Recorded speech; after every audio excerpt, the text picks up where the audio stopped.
Selamünaleyküm arkadaşlar. Hepiniz kanalıma hoş geldiniz. Bugün güzel bir bilgiyle size geldim.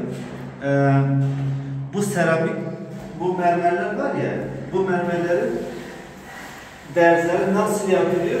Bunu en ayrıntılı bir şekilde size göstereceğiz. Çünkü bu biraz daha farklı bir iş. Niye biz bunu şimdi size göstereceğiz? Şimdi bu bir seramik. Bunların hani fabrikalarda üstünde şöyle bir ince bir kaplama oluyor. Şu ince bir kaplama oluyor. Şimdi bunların üzerine kahve, yağ falan bir şey döküldüğü zaman çabuk silinebiliyor. Bu mermerlerde ise bu kahve, yağ falan böyle şeyler kaplama döküldüğü zaman çabuk emiyor bunu. Hani doğal taş olduğu için, doğal kesimlerden geldiği için bunların üzerine bir daha işte kaplama fabrikalarda yapılmıyor. Ama bu tip seramikler fabrikalarda hazır çıktığı için bunların üzerine hazır bir şekilde yapılmış, temizlenmiş şekilde geliyor. Şimdi şöyle bir ürün var. Şu yakın göster. Biz bunu önce biz bunu birinci sefer vuracağız. Bu kuruyacak. İkinci seferde dersini dolduracağız. Ders bittikten sonra, kuruduktan sonra biz bunu bir daha süreceğiz. Ondan sonra bütün seramiklerin üstü böyle parlak, yani böyle leke kapmayacak, emmeyecek şekilde olacak inşallah.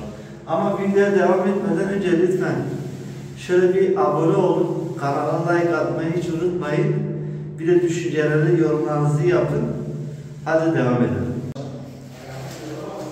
Yaklaştır. İyice gözüksün.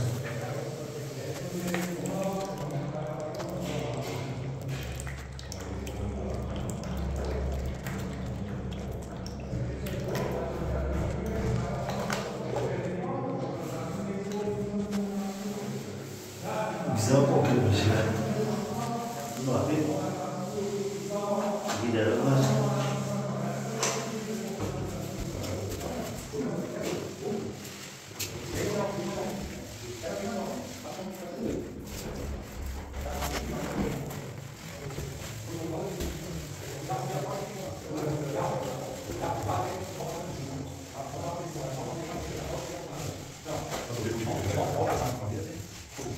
Das ist YouTube. Ja, ich denke, das ist YouTube. Ich mache jetzt mal Video. Das ist YouTube. Ja, das sind jetzt 1 Million Klicks. Ja, 1 Million Klicks. Ja, danke. Profitierst du auch davon, dass du von einem haben?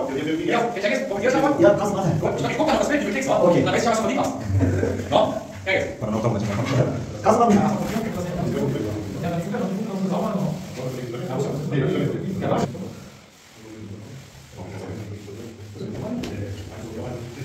Ah.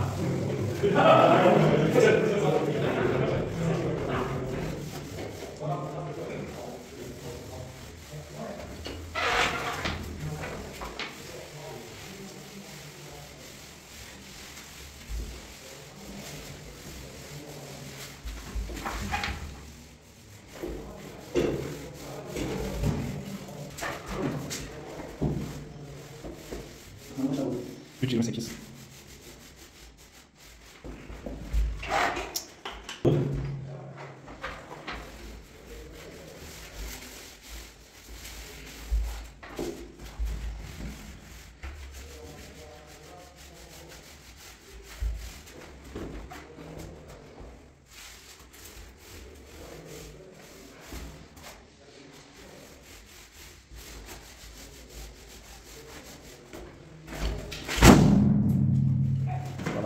Oh.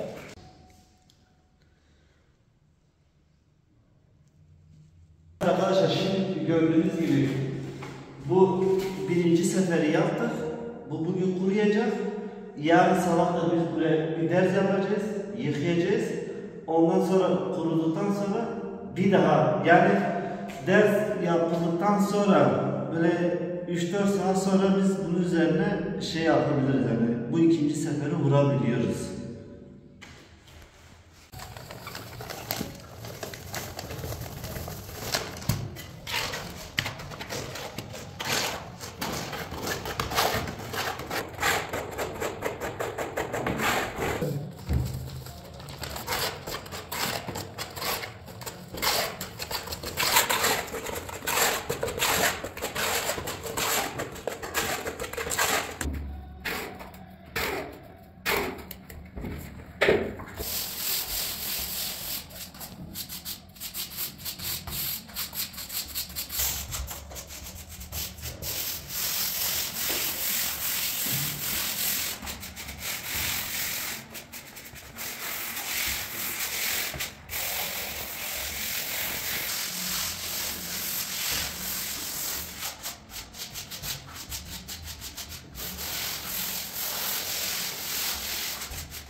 Şimdi arkadaşlar biz niye bu şekil böyle her tarafa dağıtarak bütün seramiklerin üzerine vurduk?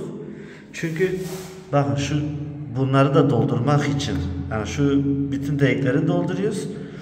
Onda aynı şunun gibi böyle komple dolduracağız. Yıkadıktan sonra hepsi içi dolmuş olacak. Ondan sonra biz o ilacı o ilk başta videonun başındakini sürdüğümüzü bir daha buraya vuracağız. Hani üstü bile parlak olsun diye.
Düz çekince çıkan çizgiyi göster.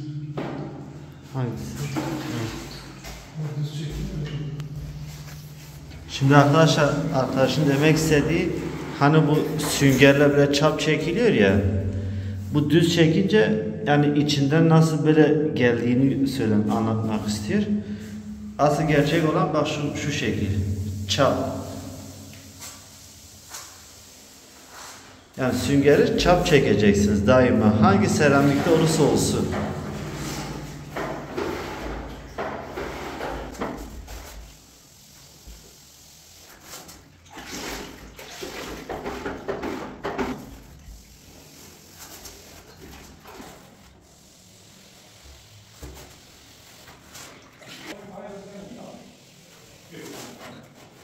Evet arkadaşlar, hani videoyu baştan sona kadar hepsini gördünüz.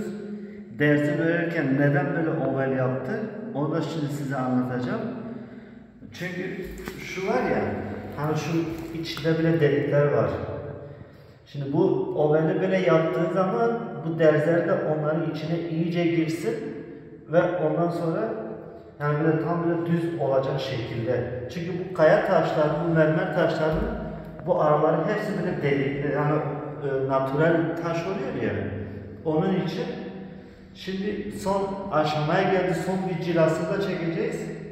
Ondan sonra hani üstüne böyle kahve, çay, böyle bir şeyler döküldüğü zaman artık bu taş hani emme fonksiyonunu bitiriyor. Yani biraz parlak olacak, güzel olacak yani. Şimdi ondan bir göstereyim.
Evet arkadaşlar bu kadar.